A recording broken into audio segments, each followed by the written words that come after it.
Trouble shooter కానీ is bubble shooter. ఆయన ఏంటంటే ట్రబుల్ ఆయనే క్రియేట్ చేస్తాడు, చేసి నేనే సాల్వ్ చేసినట్టు నటిస్తాను. నా లేటెస్ట్ ఎగ్జాంపుల్ చెప్తా పట్టుకునే. మొన్న రాసోజు శ్రవణన్న ఎలక్షన్ ఎమ్మెల్సీ ఎన్నికలలో బీఆర్ఎస్ పార్టీ డిసైడెడ్ ఒకటే క్యాండిడేట్ని పెడదామన్నారు. కానీ హరీష్ రావు గారు ఇంటర్నల్గా బీజేపీ వాళ్ళతో మాట్లాడుకొని ఏం చెప్తారంటే, మీ దగ్గర నుంచి ఒక క్యాండిడేట్ ఇవ్వండి, నేను మామయ్యని కన్విన్స్ చేసి రెండో క్యాండిడేట్కి పెట్టిస్తాను. అంటే he wants to create trouble.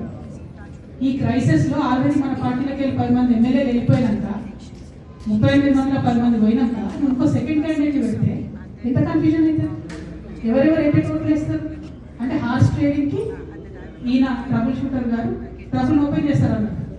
నాకెందుకో లక్కీగా ఒక బీజేపీ ఎమ్మెల్యే గారు ఫోన్ చేసి, అక్క మరి పెద్దసారి పర్మిషన్ ఉందా హరీష్ అని ఇట్లా అంటున్నారంటే, నేను డైరెక్ట్ పెద్దసారికే ఫోన్ చేసి నాన్న మరి ఇట్లా అంటున్నారు, మన సెకండ్ క్యాండిడేట్ పర్మిషన్ ఇస్తారు, nothing doing, only Shravan will get elected, ఎవరు చెప్పారు మీకు అంటే నేను ఆ విషయం వెంటనే అటువైపు కన్వే చేసిన. లేదంటే మాకు అట్లాంటి ఆలోచన లేదు.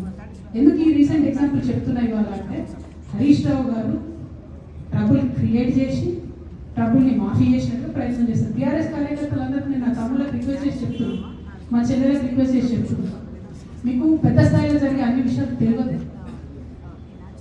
తెలియకుండా అందరూ మన విషయాన్ని అనుకుంటారు, మీకు తప్పుగా ఉంది. ఎందుకంటే కేసీఆర్ సార్